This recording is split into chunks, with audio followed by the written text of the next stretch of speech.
Say no. Say no. When you do that, it births strength. It births stability. It births within you safety. It helps enforce your character. It infuses and it just injects something called integrity into your character. When you're able to stand and say no. The greatest battle we have, it takes place not with atomic bombs and missiles and that kind of stuff. The greatest battle we have takes place right in this, right in here. The greatest battle we have takes place in our very own minds. The greatest struggle, the greatest fight, the greatest struggle takes place right within our very own minds. Where the things that we want, we know we shouldn't have. The things we love, we know we shouldn't do. Paul said it this way, he said, the things I want to do, I do not. And the things I'm not supposed to do, that is what I find myself doing. The greatest battle takes place right in our own minds. And the only way we can win that fight and successfully overcome this struggle is if we are able to say no in our very own minds. Say no in our very own minds. Say no to our very... Sometimes, you're thinking about doing something and you just have the thought right then. You're playing around it in your mind and you know within your heart of hearts that you shouldn't go that way. The battle that happens in your mind. And you just have to say no.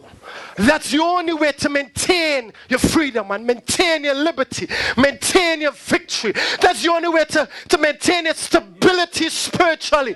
If you're able to say no in your own mind.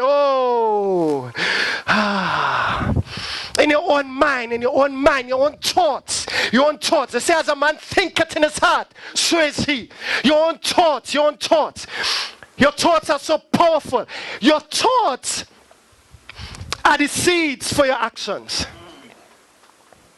Every action originated in a thought. Your thoughts. So before you do it, you think about it. And we all sitting here on these lovely chairs. But before we sat, we thought about sitting. Which part of the room should we sit? Which side? Front? Back? It's everything we do begins with a thought. And as a result, if we want to maintain our liberty and stand fast in the liberty where Christ has made us free, we have to take control of our thoughts. And there are some thoughts in our minds that we just have to say no to. Not that the thought won't come, not that the thought won't be there, but our response to the thought must be no. You see, Christ had a thought, and here was his thought. This thing is bitter, oh Father, it's bitter. Why have you forsaken me? I wish this cup could pass from me. That was his thought. But here his response. You see, some of us need to respond to our very own thoughts. Some of us need to talk to our thoughts. Sometimes we get on the phones and we talk to our neighbors and we talk to our family and we talk to our friends, but we don't talk to our thoughts. Sometimes we need to talk to our thoughts. And Christ said, hear what? This cup is too bitter. I wish it could be passed from me. Nevertheless, he begins to talk to his thoughts now. Nevertheless, not my will.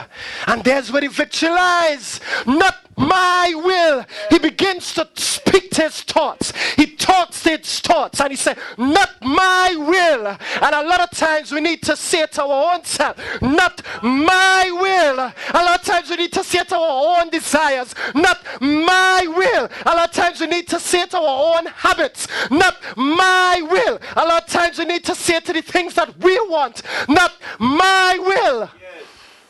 Talk to your thoughts. The power resides when we begin to talk to our thoughts. And we can arrest the thought before it becomes an action. Arrest the thought before it becomes an action. Talk to your thoughts and say, no, I'm not going down that road. I may want to, I may like to, I may desire to, but no, I'm not going down that road. Talk to your thoughts. And when you do that, and you say no to your own thoughts, it births strength on the inside. It births that stability. It births safety. It now puts you in a position of protection when you begin to talk to your thoughts. To avoid and evade entanglement, we must utilize that 2-letter word, which is no. That's the only way. That's the only way. When we do that, when we utilize that 2-letter word, 3 things happen. The first thing that happens when we use that word, in our own minds, and we begin to talk to our thoughts, in our own selves, the first thing that happens is that it preserves your purpose. It preserves your purpose. The purpose of a thing tells you why the thing was created, what it was created to accomplish, and how to use it.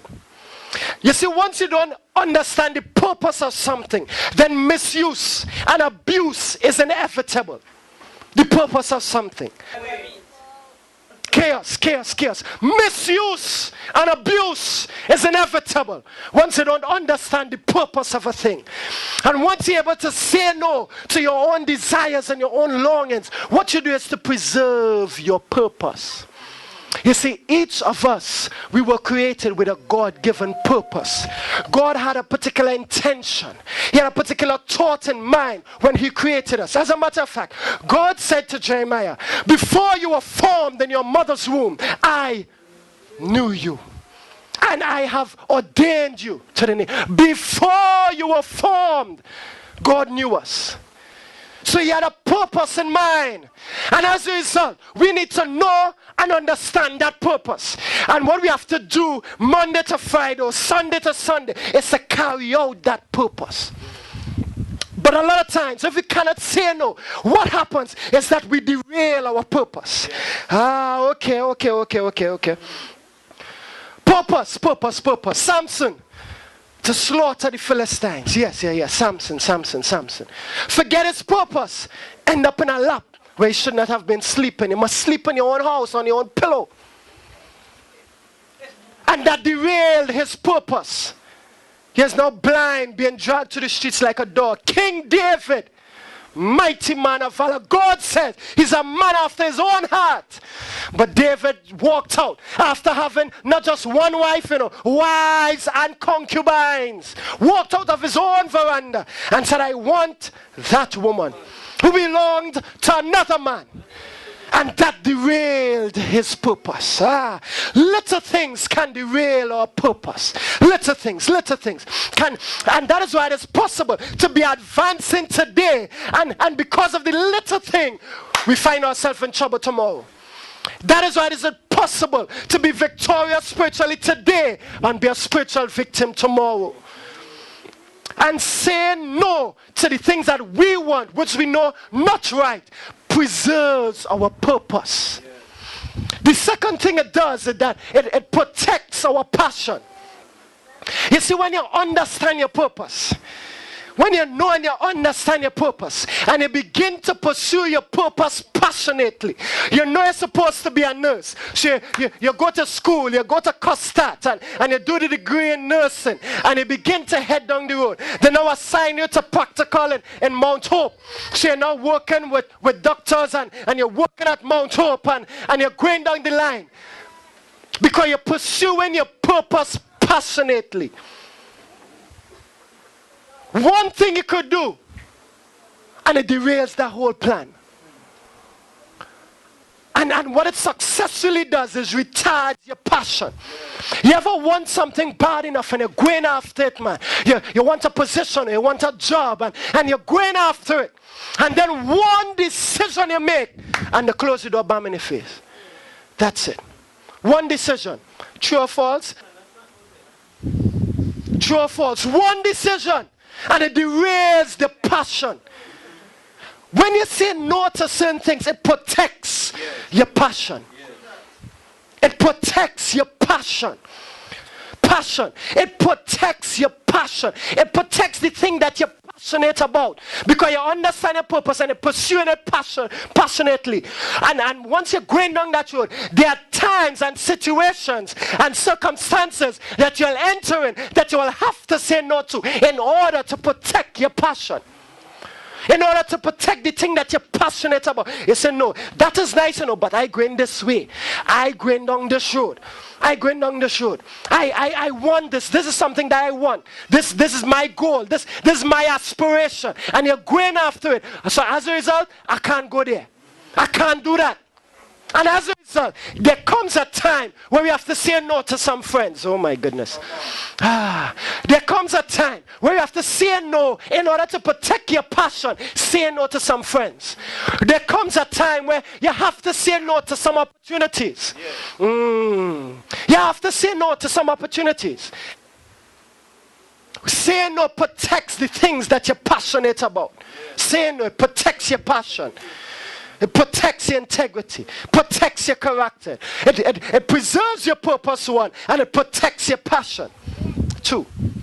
Saying no also puts you in a position to prosper. That's the third thing it does. It puts you in a position to prosper. So the first one is that it preserves your purpose. The second one is that it protects your passion. But the third one is that it puts you in a position to prosper.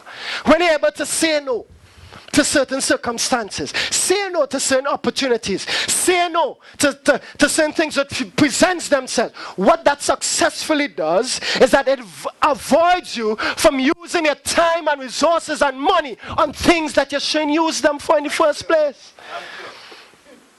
Because you understand, because you know and you understand your purpose, and you're pursuing your purpose passionately. Because while everybody partying, you home studying. Because you understand, you want to get the distinctions when the results come out in July, August. My father always said, the heights of great men are not achieved and kept by sudden flight, but while their comrades slept, they were toiling through the night. There are things that you'll have to say no to in order to pursue your purpose passionately. There are things you'll have to say no to. Certain jobs and friends and opportunities, sometimes even family. Because you're going after something. And then these things come and they only come to derail you from what you're going after. To sidetrack you. To shift your focus. Shift your vision. Shift your intent. And you're going, but this opportunity come. No. You have to say no. Have to say no. Because if you say yes, you use now your resources on something as that it shouldn't be used on. And as a result, instead of becoming financially successful, financially broke. You become financially embarrassed. You're broke. Your pocket dry. Because last night the boys call and they want to go on live. And we go out there and everybody had to buy rungs that cost you $200 because we're drinking Hennessy and Hypnotic. And so now you have no money now in your pocket. Instead of you bringing your tithes into the storehouse where God said, bring it in so I can have meat in my house and prove me at this thing that I open the windows of heaven and pour out unto you a blessing. It puts you in a position to prosper when you're able to say no. It causes you to keep money in your pocket. It causes you to keep money in your pocket. It causes you to not waste time on things. And a lot of times what we do is that we major on the minor and we minor on the major. So our resources and time is a valuable resource.